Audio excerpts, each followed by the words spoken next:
अस्सलाम वालेकुम everyone, welcome to किताबी कीड़ा। और आज जो है आज एक बहुत बहुत ज़्यादा सेंसिटिव मौजू पे हम बात करने वाले हैं। 5 किताबें आपको एक ऐसे मौजू के बारे में बताऊंगा जो आजकल हेडलाइंस बनाए हुए हैं। हर बंदा उस बारे में बात कर रहा है, हर बंदा उस इवेंट के हैशटैग्स यूज़ कर रहा है कि free Palestine from the clutches of Israel.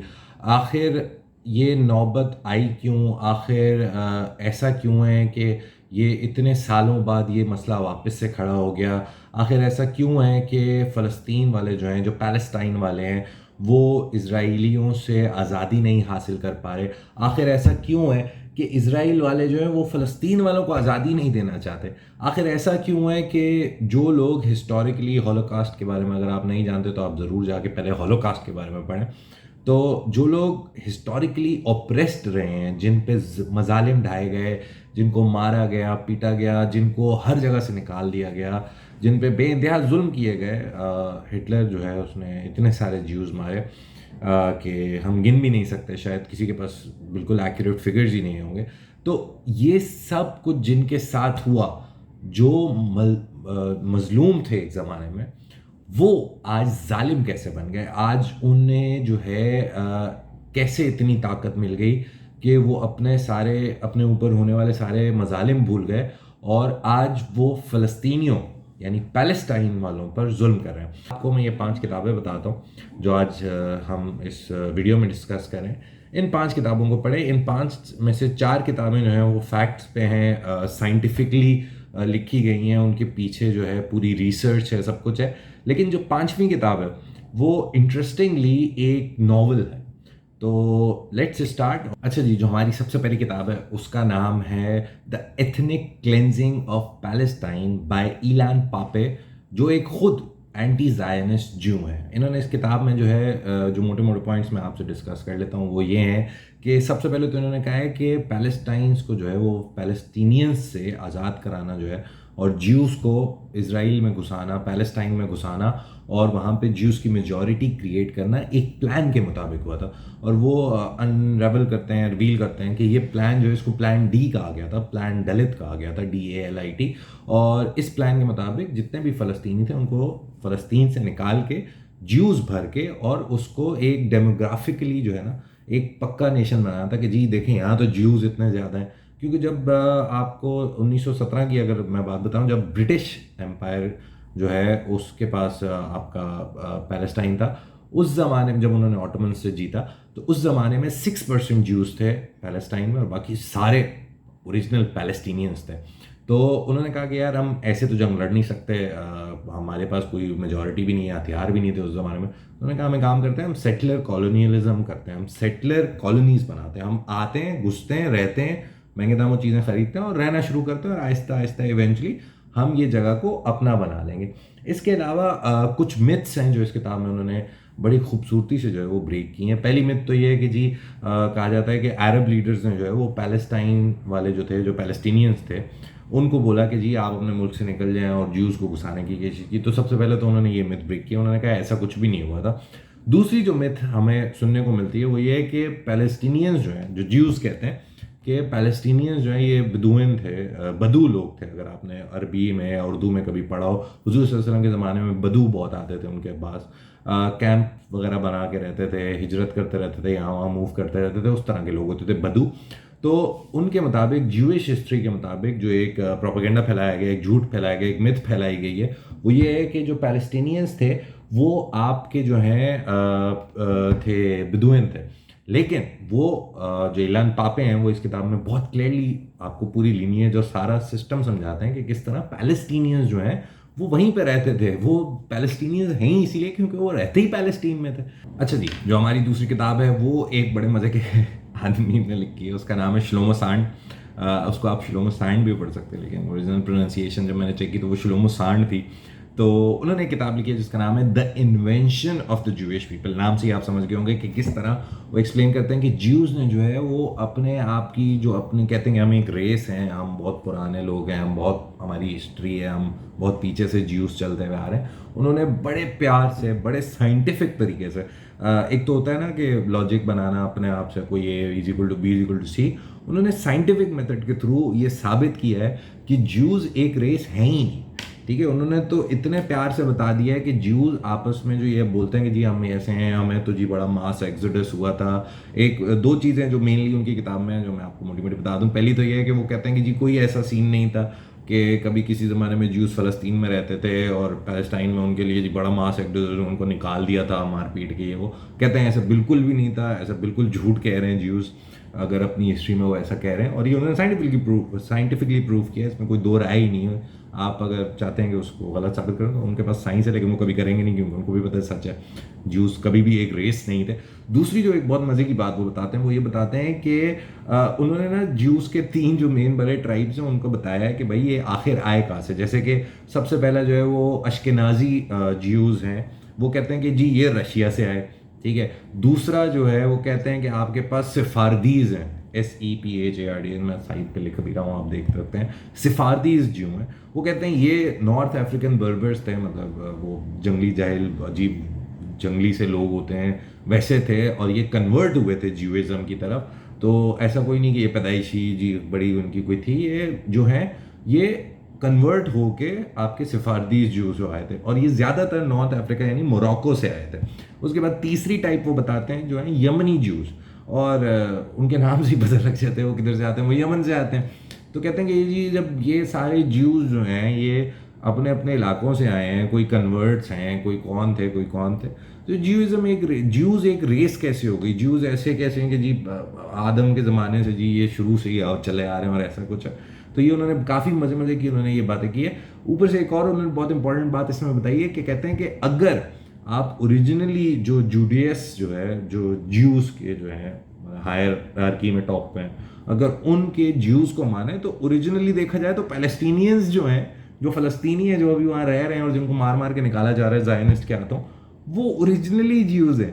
तो ये किताब इस मामले में बहुत अच्छी है कि बहुत प्यारी तीन चार चीज़ें आपको बड़े क्लियर तरीके से, बड़े साइंटिफिक तरीके से बताती है कि सबसे पहले तो ज्यूज एक रेस ही नहीं है। दूसरा, कभी भी हिस्ट्री में उनका मास एक्सोडस नहीं हुआ था पैलेस्टाइन से, जो अब वो कह रहे हैं कि जी we returning to our holy land, या मुझे बड़ी अपने मुकद्दस घर वापस आ रहे हैं। और तीसरी चीज़ सबसे इंपॉर्टेंट कि अगर कोई ओरिजिनल ज्यूज हैं ही तो वो खुद फ़लस्तीनी है। अच्छा जी, जो हमारी तीसरी किताब है वो एक लिहाज से बहुत इंपॉर्टेंट है क्योंकि इस वक्त आप अगर दुनिया में देखें तो सिर्फ एक सुपर पावर है, that is the US, the United states of America. इस सब मसले में यूनाइटेड स्टेट्स का क्या रोल है और वो कहाँ खड़ा है, किसकी साइड खड़ा है, बहुत बहुत क्लियरली ऑब्वियस है, they are standing on the side of Israel. उनको कोई मसला नहीं है इसराइल की साइड लेने में। उनसे अभी कोई $73 मिलियन की वेपन सेल भी की है, तो अमेरिका को तो पैसे मिल रहे हैं इसराइल से क्योंकि इसराइल वेपन खरीद रहा है और फिर फ़लस्तीनियों पे बम मार रहा है। तो जॉन मार्शाइमर एंड स्टीवन वॉल्ट जो हैं उन्होंने ये एक किताब लिखी है जिसका नाम है the Israeli lobby and the US foreign policy. इसमें उन्होंने दो जो मेन बातें की हैं वो ये कि उन्होंने सबसे पहले तो इन्वेस्टिगेटिव जर्नलिस्ट हैं, उन्होंने बड़ी कोशिश करके मेहनत करके यहाँ वहाँ से मालूम किया कि आखिर जो अमेरिका है वो इसराइल को सपोर्ट क्यों कर रहा है। तो उन्होंने एक right wing Zionist lobby identify की। राइट विंग मतलब थोड़ी एक्सट्रीमिस्ट, राइट साइड पे रिलीजियसली एक्सट्रीमिस्ट, और उन्होंने उस कंजर्वेटिव बेसिकली, और उन्होंने उसको आइडेंटिफाई करके बताया कि जी आपके जो मेजर पॉलिसी डिसीजन है, मतलब US जो भी करता है, जहाँ भी जंग करता है, जहाँ भी घुसता है, जहाँ भी जो भी डिसीजन लेता है, वो ज़्यादातर ये राइट विंग ज़ायनिस्ट लॉबी जो है उसके पीछे खड़ी हुई होती है। तो शायद यहूदी साजिश सच है। तो खैर ये तो कह रहे हैं सच है। दूसरी एक और बहुत इंपॉर्टेंट बात इस किताब में ये बताई गई है कि जो इराक वॉर हुई थी, जैसे जब अमेरिका ने इराक पे हमला किया और सदाम हुसैन वाला पूरा सीन है, अगेन आपको अगर नहीं समझ आ रहा क्या बातें कर रहा हूँ तो जाके गूगल कर लें कि इराक वॉर हुई क्या थी, आखिर सद्दाम हुसैन कौन था और उसको अमेरिका ने किस तरह पहले इस्तेमाल किया और फिर हटाया। तो इराक वॉर के पीछे भी वो कहते हैं कि जो ये ज़ायनिस्ट लॉबी है, राइट विंग ज़ायनिस्ट लॉबी, यही थी। और जो ऑथर्स हैं उन्होंने अपने इन्वेस्टिगेटिव जर्नलिज्म के थ्रू ये बताया है कि सारा मसला ये था कि इस लॉबी को इराक से कोई मसला था और इन्होंने कुछ करना था जो इन्होंने वहाँ पे फटक रहा है। और कहने को तो ये बात है कि अमेरिका ने इराक को इन्वेड इसलिए किया था ताकि वो वहाँ से तेल वगैरह चोरी कर सकें, और चोर लोग हैं अमरीकी, तो वो तेल वगैरह चोरी कर सकें। खैर ऐसे बोलना नहीं चाहिए, बहुत ज़्यादा फंड्स देते हैं, लेकिन वो इनकी एक ही बात है कि वो तेल वगैरह चोरी कर सकें। लेकिन कहा जाता है कि ये जो ज़ायनिस्ट लॉबी है ये एक बहुत बड़ा प्रोपोनेंट थी उसको क्रिएट करने में। ऑयल से भी ज़्यादा इंपॉर्टेंट ज़ायनिस्ट लॉबी का डिसीजन था कि जी हम इराक पे हमला करता है। तो ये एक बड़ी अच्छी इन्वेस्टिगेटिव जर्नलिज्म की किताब है, जो जर्नलिज्म के स्टूडेंट्स अगर वो पढ़ना चाहते हैं तो वो ज़रूर पढ़ सकते हैं। एक और ऑथर है वाइस करके कोई, वो भी इनका जो ये जो किताब है Israel lobby and the US foreign policy, उस पर कोई आगे की तरफ काम कर रहे हैं। तो सून यू सी के कुछ और भी इस पे बात आएगी, और सिंस अभी आजकल बहुत ही हॉट केक की तरफ बिक रहा है ये टॉपिक, तो मोस्ट प्रॉब्ली ही पब्लिश इस बुक सून। अच्छा जी, हमारी जो चौथी किताब है उसका नाम है वन कंट्री, और ये लिखी है अली अबूनेमा नाम के एक बंदे ने। इस किताब के बारे में सबसे खूबसूरत बात जब पढ़ रहा था तो मुझे जो समझ आई वो ये थी कि इसमें उन्होंने बहुत प्यार से समझाया है कि आखिर इस पूरे मसले का हल क्या है। इस मसले का हल आप जब भी निकालने जाएँ तो एक बहुत बड़ी बहस शुरू हो जाती है कि टू स्टेट सोल्यूशन हो या वन स्टेट सोल्यूशन। इसके अलावा तो कोई ऐसा खास प्रॉब्लम मतलब सोल्यूशन सामने आता नहीं है। टू स्टेट सोल्यूशन पे वो कहते हैं बहुत सिंपल है कि हमारे सामने जो गाज़ा स्ट्रिप है और जो वेस्ट बैंक में थोड़ी बहुत पैलेस्टाइन जो है एरिया, मतलब जो इसको अब आप पैलेस्टाइन कहते हैं, और बाकी जो पूरा इसराइल है, तो वो आपके सामने है और वो वर्केबल नहीं है, वो बिल्कुल प्रैक्टिकल नहीं है। कहते हैं कि जो आपका साउथ अफ्रीका का अपार्थाइड था, जो साउथ अफ्रीका में आपको याद होगा कि गोरे जो है वो माइनॉरिटी में थे, जो ब्लैक्स थे वो मेजॉरिटी में थे, और जो गोरे थे वो हुकूमत करते थे, और वो बेचारे दूसरे जो मेजॉरिटी थे उन पर वो रूल करते थे और बहुत जुल्म होते थे वहाँ पे। तो उन्होंने उस एग्जाम्पल को लेके उसको बताया कि यार ये फ़लस्तीन में अब सिर्फ दो काम हो सकते हैं। जैसे जब अपार्थाइड ख़त्म हुआ था साउथ अफ्रीका में, नेल्सन मंडेला ने ख़त्म किया, तो उन्होंने एक बहुत इंपॉर्टेंट चीज़ की, उन्होंने सबसे पहले तो उन गोरों को माफ़ कर दिया। ठीक है, ये एक बहुत बड़ा स्टेप है जो लेना पड़ता है, इसके लिए बहुत बड़ा दिल चाहिए। पता नहीं फ़लस्तीनियों के पास इतना बड़ा दिल है, आपने इतने बच्चे, माएँ बहनें, बाप भाई, पता नहीं कितने रिश्तेदार अपने करीब वाले खोने के बाद अगर उनके पास इतना बड़ा दिल है, तो वो कहते हैं कि उन्हें सबसे पहले तो जी उसको माफ़ करना पड़ेगा और एक स्टेट की तरफ जाना पड़ेगा।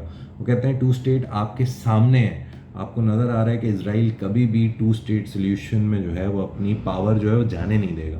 वो कहते हैं इसका सिर्फ एक ही हल है कि साउथ अफ्रीका की जो नक्शा है अपार्थाइड का, उसकी बेसिस पे एक कंट्री बनाया जाए, सबको इक्वल वोटिंग राइट्स दिया जाए और सब आपस में मिलजुल के मोहब्बत से रहने की कोशिश करें, सीखें। वो कहते हैं सीखना पड़ेगा। अगर इसराइल को अपनी लॉन्ग टर्म फॉरेन पॉलिसी देखनी है, आज से 50 साल बाद इसराइल अगर देखना चाहते हैं, देखें किसी वक्त तो बस होगी, किसी वक्त तो मुसलमान मुल्कों की बस होगी या फ़लस्तीनियों, किसी ना किसी की बस होगी। और जो इसराइल अभी ये कर रहा है ये लॉन्ग टर्म नहीं है, ये एक लॉन्ग टर्म प्रोसीजर नहीं है, ये नहीं हो सकता लॉन्ग टर्म में।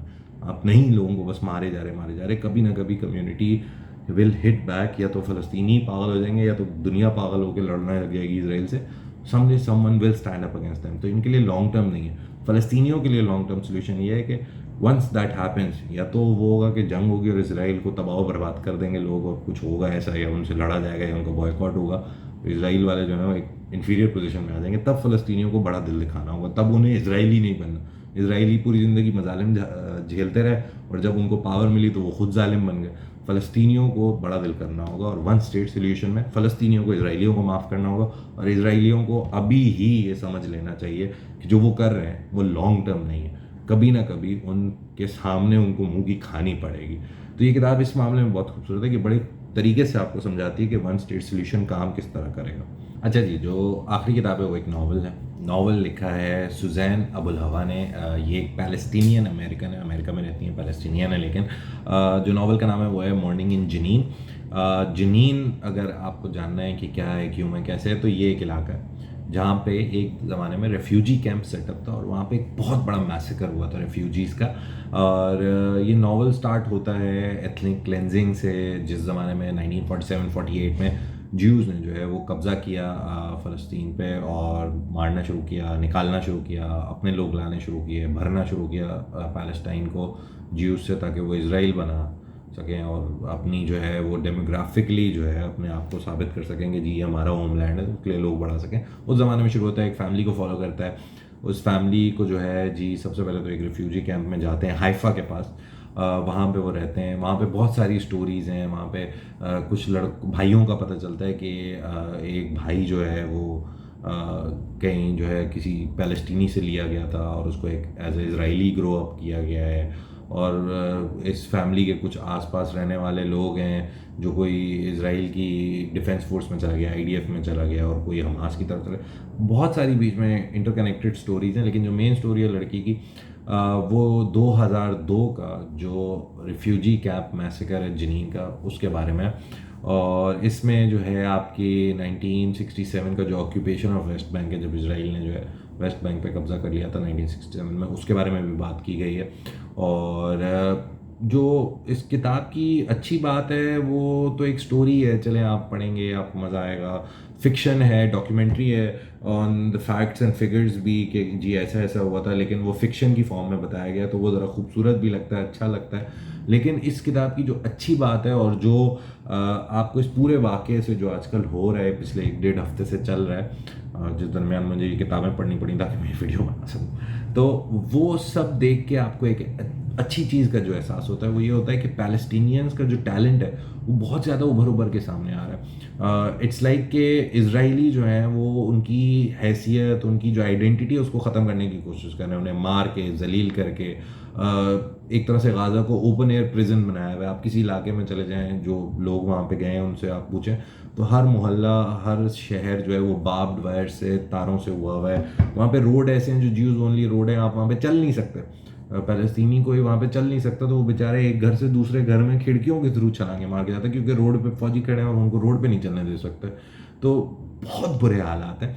लेकिन इस सब में ये वही वाली बात है कि आप किसी को जब बहुत ज़्यादा दबाते हो ना, तो वही चीज़ उतनी ही ज़्यादा उठ के सामने आती है। तो फ़लस्तीनियों का टैलेंट आज वो गल्फ़ में है, जॉर्डन में है, अमेरिका में है, ब्रिटेन में है, मेरी वाइफ की एक जानने वाली शायद साथ पढ़े थे वो हैं, कहीं ना कहीं हैं। तो मतलब आप कहीं बाहर मुल्कों में जाएं, आपको फ़लस्तीनी मिलेंगे, वो वहाँ से भाग के आए, जिस तरह भी आए बेचारे, पढ़ पढ़ा के बड़ी मेहनत करके। लेकिन अब वो पैलेस्टीनियन आइडेंटिटी को लेके चल रहे हैं। उनके पास मुल्क तो बचा नहीं, मुल्क पे तो जो बचा हुआ भी है वो एक जेल की तरह ही है, ओपन एयर प्रिजन है जो उनके पास मुल्क है। लेकिन वो अब अपनी आइडेंटिटी को आगे लेके चल रहे हैं। और ये आइडेंटिटी वाला जो मामला है ये ज्यूज़ के साथ था एक ज़माने में, कि उनके पास कोई मुल्क नहीं था अपना कहने को, लेकिन उनके पास बस एक ज्यूइश आइडेंटिटी थी। आज फ़लस्तीनियों का वो हाल है कि उनके पास सिर्फ आइडेंटिटी है, लेकिन उस आइडेंटिटी को मिलाने के लिए साथ कोई मुल्क नहीं बचा। जो है भी तो वो उनके कंट्रोल से बाहर है, वहाँ उनसे रोज़ लड़ाइयाँ हो रही हैं, और रोज़ इजरायली जो है वो आके उनको मार के चले जाते हैं, बच्चों को, औरतों को, किसी को भी छोड़ते ही नहीं है यार, किसी को भी, हर किसी को मार के चले जाते हैं। उनके लिए फ़र्क ही नहीं पड़ता कि वो आगे इंसान है, जानवर है, उनके लिए बस बम मारो, दफ़ा करो, ख़त्म करो, बात हुई भी।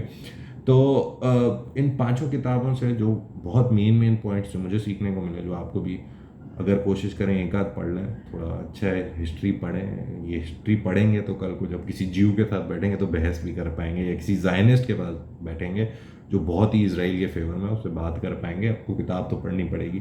तो उसके लिए आपको 2-3 पॉइंट्स मैं ये दे देता हूँ कि सबसे पहले तो जी वो हर बंदा, ये सारे ऑथर्स जो हैं, ये इनमें से आधे से ज़्यादा ऑथर्स ज्यूज़ हैं, जो बिल्कुल एंटी जायनिस्ट हैं, कि जी हमें नहीं, ये इसराइल वाला जायनिज़म नहीं चाहिए, हमारा जो ज्यूइज़म है वो बहुत अच्छा है, हम तौरा के फॉलोअर्स हैं, हम खुशी से रहना चाहते हैं, हमें कोई ज़रूरत नहीं है फ़लस्तीनियों पे जुल्म करने की, हम उसके ख़िलाफ़ हैं उल्टा। तो ये उस तरह के ऑथर्स हैं, बड़े पढ़े लिखे अच्छे स्कॉलर्स लोग हैं। ये वो लोग नहीं है रैंडम बैठ बैठे कोई बैम माँ कर दी और जी तो बस हो गया जी, मैं सब जानता हूँ कह के कह रही है, ऐसे नहीं है। अच्छे पढ़े लिखे लोग हैं, आप जब गूगल करेंगे तो आपको पता चलेगा। मेन इंपॉर्टेंट बात यह है कि ये सब कह रहे हैं कि वन स्टेट सोल्यूशन के मैं भी बहुत खिलाफ था एक ज़माने में, लेकिन अब आप जो हालात देख रहे हैं उसमें जो 2 स्टेट सोल्यूशन है वो कहीं से भी वायबल नहीं लगा। तो अगर तो पढ़े लिखे लोगों की बात मानी जाए तो फिर 1 स्टेट सोल्यूशन की तरफ जाना चाहिए। अपार्थाइड जो साउथ अफ्रीका वाला सिस्टम था उसको उठाना चाहिए, किसी तरीके से इसराइल को मनाना चाहिए बॉयकॉट्स के थ्रू। आयरलैंड में एक करारदाद पास हुई है कि उनके आयरलैंड को क्या लगी पैलेस्टाइन और इससे इसराइल से, लेकिन उन्होंने भी ह्यूमन राइट वायलेशंस देखी, तो उन्होंने भी एक करारदाद पास की है अपनी असेंबली में 25-20 वोट से उसके फेवर में गए। उन्हें थोड़े से और वोट चाहिए होंगे उसको रूल बनाने के लिए, लेकिन उन्होंने इसराइल के प्रोडक्ट्स का बॉयकॉट करना शुरू कर दिया, जहाँ पे उन्होंने इलीगली सेटलमेंट्स बनाई हुए हैं। वो इलाका बेसिकली फ़लस्तीन के नाम पे, वहाँ पे जो उन्होंने इलीगल सेटलमेंट्स बना दिए, आके रहना शुरू हो गए ज़बरदस्ती, उन जगहों से जो चीज़ें आएंगी उनका वो बॉयकॉट करेंगे। मगर मालिक क्या कर रहे हैं अल्लाह बेहतर जानता है, कब क्या करेंगे वो भी अल्लाह बेहतर जानता है। लेकिन आसान लफ्ज़ों में बग़ैर कंट्रोवर्शियल हुए, बग़ैर कोई ऐसी बात कहे कि भी कल को मुझे जूते पड़ रहे हो, क्योंकि हमारे यहाँ पे लोग सोचना समझना नहीं चाहते, उन्हें बस गालियाँ देनी आती हैं, लड़ना आता है। तो उस चीज़ को अवॉइड करने के लिए मैं आपसे सिर्फ ये कहना चाहूँगा, ये किताबें पढ़ें। इन किताबों से आपको अंदाज़ा होगा कि सिर्फ साउथ अफ्रीका वाला जो मेरे नज़दीक वो बहुत खूबसूरत सिस्टम था, पैलेस्टाइन वालों को या तो कोई नेल्सन मंडेला मिल जाए तो वो उनको जो है वो अपार्थाइड टाइप सीन ख़त्म कर सकता है। पैलेस्टाइन को जो है कोई एक पैलेस्टाइन इसराइलियों को साथ ला के टेबल पर बिठा के बात ख़त्म कर सकता है। मुझे टू स्टेट सोल्यूशन वायबल नहीं लगता। आपके सामने है क्या हो रहा है, आप सब जानते हैं, मुझे बताने की ज़रूरत नहीं है। मेरा काम किताबें पढ़ना है, मैं किताबें पढ़ता हूँ। मैं आपको बताया ये 5 किताबें पढ़ें, अच्छी हैं, इंटरेस्टिंग है, समझ आएगा आपको मसला क्या है। तो मसला समझ आएगा तो खुद आपके दिमाग में जो सोल्यूशन है मुझे कमेंट्स में बताएं कि आपको क्या लगता है कि इस मसले का हल क्या हो सकता है। ठीक है, ये इसराइल को मार दो, ज्यूज़ को मार दो, यहूदी सादी, ये वाले बातें नहीं करें, थोड़ी पढ़ी लिखी बातें करते हैं। वो लोग मुश्किल में, उनके पास टाइम नहीं है, वो बेचारे बम से भाग रहे हैं, गोली से भाग रहे हैं, रोटी की तलाश में भाग रहे हैं। आप लोग फारिग हैं, पूरे दिन फेसबुक पे इधर उधर घूमते रहते हैं। कोशिश करें एक आध किताब पढ़ लें, नहीं पढ़े मेरी वीडियोस देख लें, उनमें कोई अच्छी किताबों उसकी बातें सीखने को मिल जाएंगी। Till next video, take care, अल्लाह हाफ़िज़। अल्लाह ना करे मुझे कोई डर लग रहा था मुझे वीडियो बनाते हुए कि मुझे कोई धमकियाँ ना आने लग जाएँ कोई ज्यूइश लॉबी से, लेकिन खैर सच तो सच है। सच बोलना जो है वो हमारे दीन का एक बहुत बड़ा हिस्सा है। कामिल ईमान का सबसे बड़ा बहुत हिस्सा है कि सच बोला। पढ़ें, लिखें, सोचें, समझें, रिसर्च करें, और अगर आपको लगता है कि आपका जो सच है, जो आपको लगता है सच है, अगर वो सच है तो फिर तो डट के खड़े हो जाए। लेकिन पहले अपने सच पे भी थोड़ा गौर कर लें कि आपका सच सच में सच है या बस आपको लगता है तो इसलिए सच है। अपने सच पे भी गौर करें, अपनी रिसर्च करें। कहीं ना कहीं आपको लगे, कभी कभी ऐसा भी होता है कि आपको अपना सच जो लग रहा होता है वो गलत होता है। तो ये किताबें ज़रूर पढ़ें, बहुत मज़े की किताब है। Till next video, take care, अल्लाह हाफिज़।